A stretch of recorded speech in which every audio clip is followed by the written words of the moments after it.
Well, here we are again. Another Defender, another box of tricks, another pair of dodgy shades. This time we're going to be looking at the slick shift for the Defender, which I ordered from Paddock. And the whole point of this is to make the gear shift on the Defender a little bit more easy, because there's nothing really much wrong at the moment, except it's a bit notchy at the moment. So sometimes you just need to force it or double push it before you get into gear. Well, that said, there's not too much wiggle. Well, there in the fourth there seems to be. Oh, that's third. So yeah, the idea of this box of tricks here is, I think, to raise the whole thing. Look at that. That's just a work of art, isn't it? Actually, don't want to mount this anymore. I'll just keep it.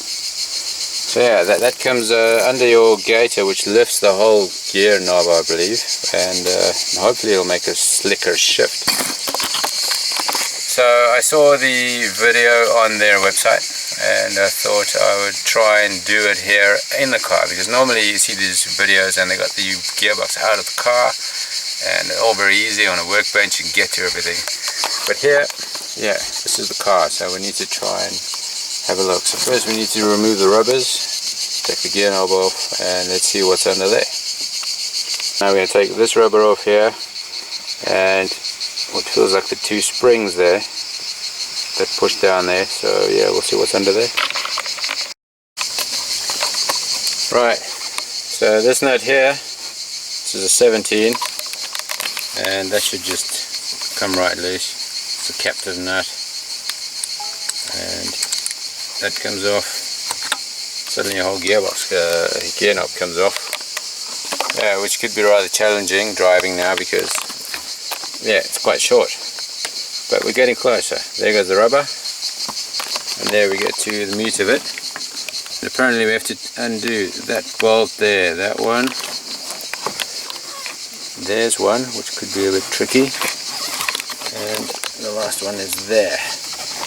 And that this whole top piece should just lift right off.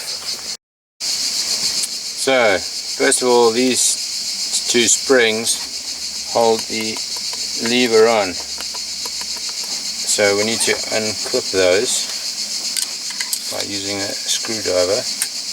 And there's one,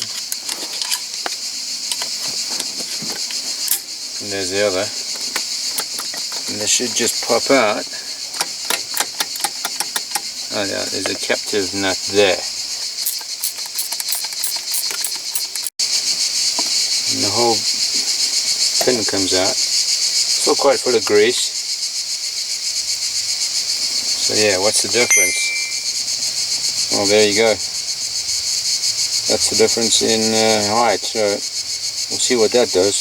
Hopefully make for a more positive gear change. Anyway, first of all, have to get those 4 bolts out. There we go. So look at that, off it comes. That's the inside. It's very light. It must be aluminium or something. Right, there's the old part. There's the new part, and that marries up onto there, which raises up the whole gearbox, the gear linkage anyway. So yeah, that's pretty bling, nice and blue color, pretty snappy stuff. Now luckily they have finished us with some longer bolts, so we can get into the casing. And we're going to put those on, a little bit of kit, because the challenge is obviously try and keep the gear oil in the gearbox, which in a Land Rover is never easy. But yeah, we'll give it a go. So far fairly easy. Everything just sort of slots into place, which is what it says on the box. So yeah, it doesn't always happen that way, but right, so that's in. At least the bottom half is, that blue case in there. Now we need to get this back in there. This is the new part, which is a lot taller. That falls in there like that. Well, there's this piece. Isn't it strange how all the really cool bits, all the bling stuff is stuff you never really see. It's on the bottom of the car.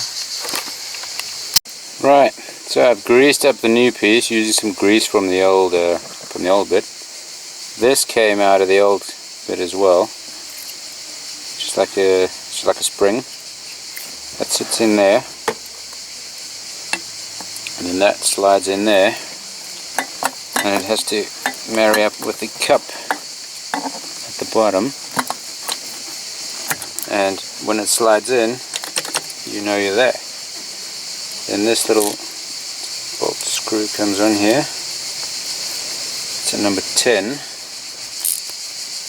Okay. And make sure that's in there. Then the springs, that one and that one, have to flip over the top and marry up with there again. Bit of a fiddle.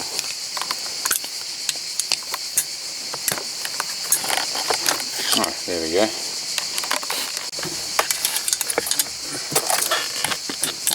There we go. Did you get that? Spring is back. Spring is back there. It's pretty solid, I must say. So we're going to give it a bit of a practice. I'll put in the gear lever on.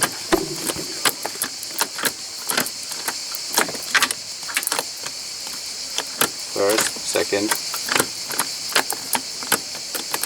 There's still a lot of wiggle room here. There as well. So, what we need to do, there's third gear, to cure that wiggle, is adjust these bolts there and one on this side. What that does is just forces the spring down, which holds the two pins in place. You get less of this and a lot more solid action. So yeah, to try and adjust that, we need to undo this to get a bit of that wiggling. Right, now time for the quick test, just to see how smooth it is. I try to adjust that one and the other nut on the other side just to see about the wiggling, but if I did that it wouldn't go into third, so I've done it a bit looser now. Let's see.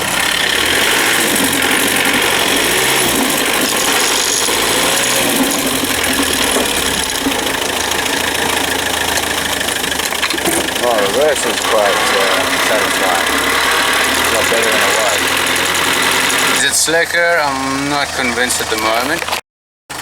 If I make it any tighter, if I tighten those up, then I can't get it into third gear, which isn't handy, of course. So yeah, I think I'll put everything back together and give it a good test drive just to see what's going on. But so far, reverse seems quite good.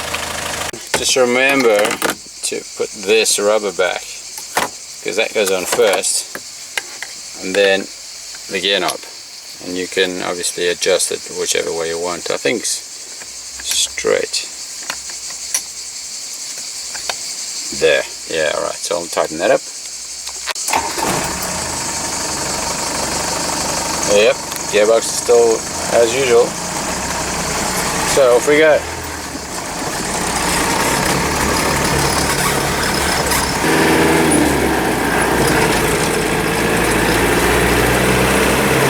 Okay, it's a bit more tight.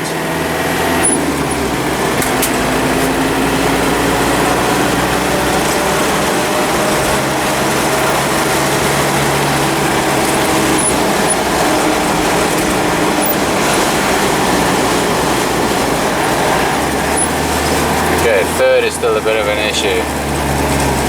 I don't know if it's better or worse.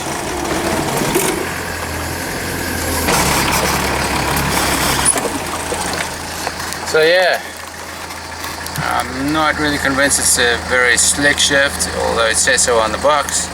I'm not sure what I've done wrong. I've followed all the instructions and everything seems to work, except it doesn't seem to have improved that much. So yeah, put your comments in the boxes below if you think you could have spotted something I didn't do properly. But at the moment we're rolling, and in a Land Rover, that's all that's important. So catch you next time.